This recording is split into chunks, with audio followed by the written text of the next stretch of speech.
Somewhere in the jungle, a pair of sparrows had made their nest in a tamal tree. In due course, the female sparrow laid her eggs there. One day, because of tremendous heat, an agitated elephant came and stood under the shade of the tree.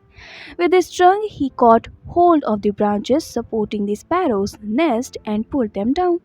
The nest fell to the ground and the eggs were smashed. Luckily, the sparrows managed to escape, but because she had lost her eggs, the female sparrow was heartbroken and began to cry loudly. A woodpecker, listening to her sobs, felt touched. He went over to her and said, "My good sparrow, what's the point of crying about it? For they say, wise men don't grieve over lost things, the dead, and what belongs to the past, but a fool weeps over things not worth his tears. He adds sorrow to the sorrow already existing. So his suffering is doubled. That's the difference between wise men and fools." The sparrow said, "That's true, but this elephant has killed my children. If you are my friend, please find some way of destroying him so that I can forget the loss of my eggs."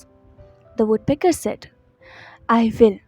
For a friend is a friend when he helps you in trouble, a son is a son when he obeys his parents, a servant is a servant when he performs his duties, and a wife is a wife when she makes her husband happy. And in affluent times, all men are your friends. But the person who helps you when times are bad, regard him as your true friend, even when he belongs to a different caste." Now I too have a friend, a fly called Vinaro. Let's go and ask her to help us destroy this cruel elephant. And so the woodpecker went with the female sparrow to the fly and said to her, "My friend, this sparrow is a dear friend of mine. A wicked elephant has destroyed her eggs. Please help us find a way to kill him." The fly replied, "Certainly I help you, my good friend. Otherwise, what is a friend for? Now, I too have a friend, a frog by the name of Meghnad. Let's go and ask him to help us destroy this cruel elephant." And so they all went together to the frog and told him what had happened.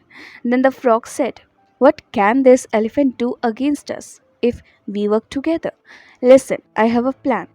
Fly, when the sun is at the highest point, you go and buzz in his ears, so that in sheer ecstasy he closes his eyes. Then, woodpecker, you peck his eyes and blind him. Then I will sit at the edge of the pit that's nearby and croak. When the elephant is thirsty, hearing my croak, he will come to the pit, thinking it is a lake full of water. He will fall right in and, being unable to get out again, he'll die. Now, if we follow this plan, we'll have our revenge." The others agreed and they carried out the plan successfully. The elephant groped his way to the muddy pit, fell in, and died. The female Titibha continued, "And so, that's why I said, working together, the sparrow, the woodpecker, the fly, and the frog killed an elephant." The male Titibha said, "All right then, I'll dry up the sea with the help of my friends."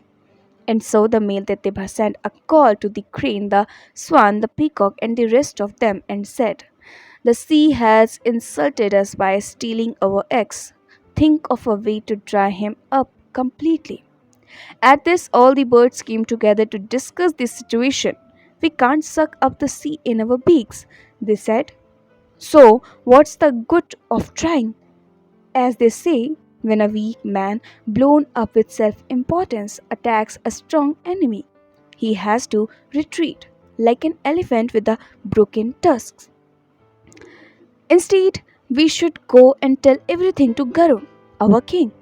If he is agree that his people have been insulted, then he himself will take revenge. But even supposing that out of pride he refuses to help us, all the same we shall feel relieved, for they say, when a man can tell his sorrows to an affectionate friend, or a dutiful servant, or obedient wife, or a powerful master, that man finds relief.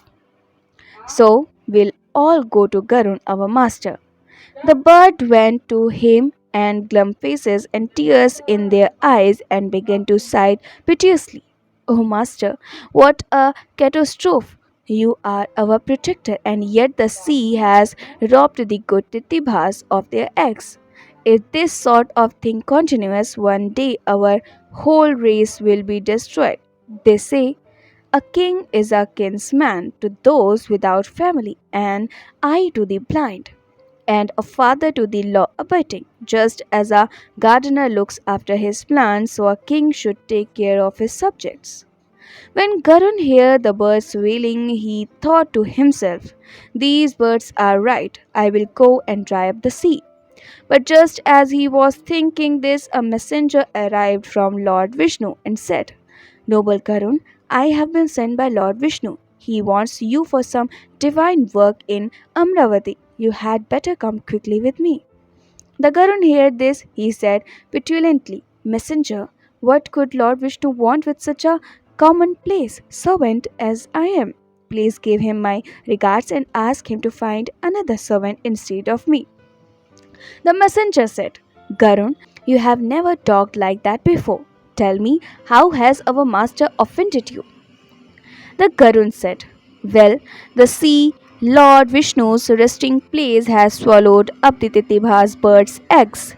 If my Lord Vishnu does not force the sea to return them, I refuse to serve him any more. This is my firm resolution.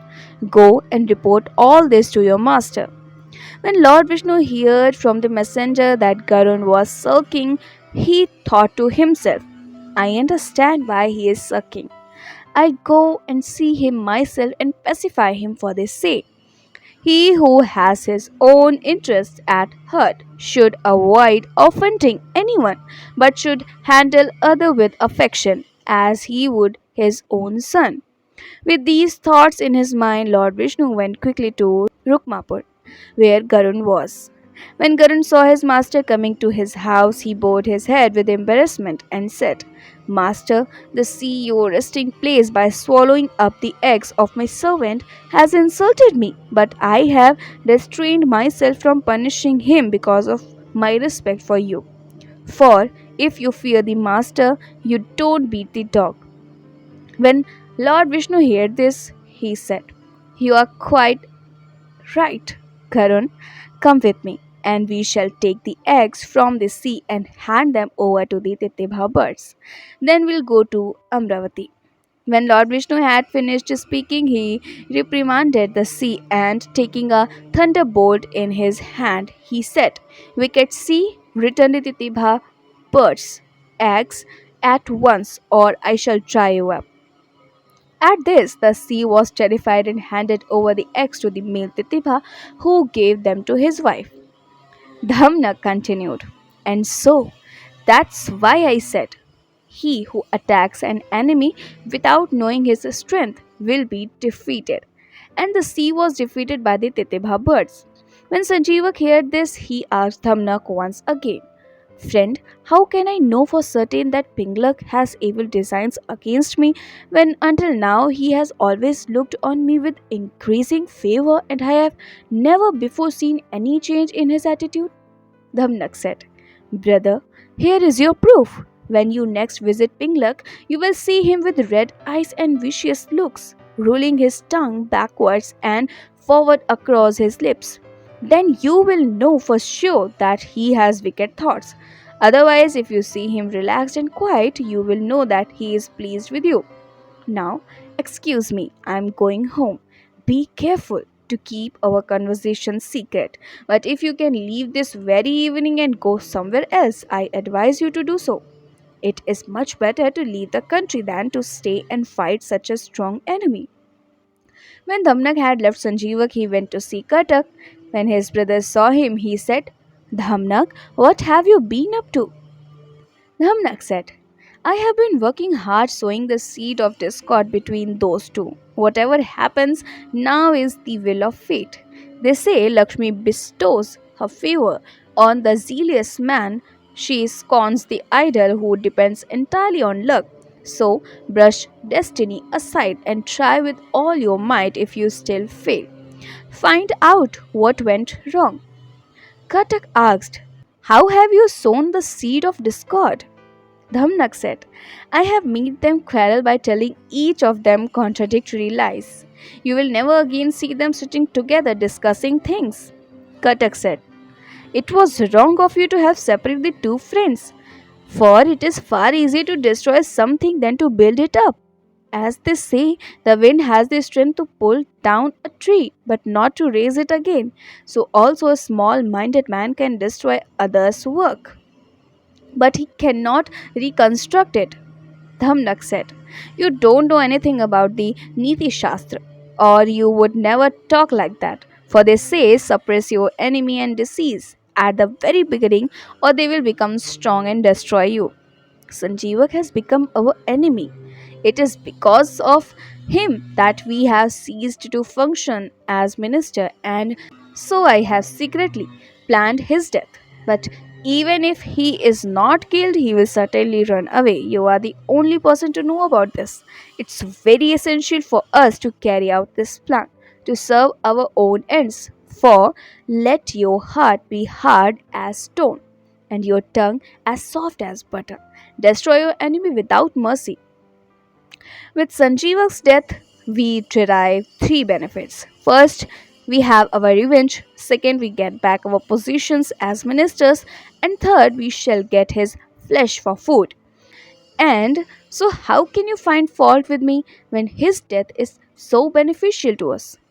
You know, they say a cunning man, even at the cost of tormenting others, artfully looks after his own interests and keeps his plan a secret, as Chaturak the jackal did in the jungle. Katak asked, "How was that?"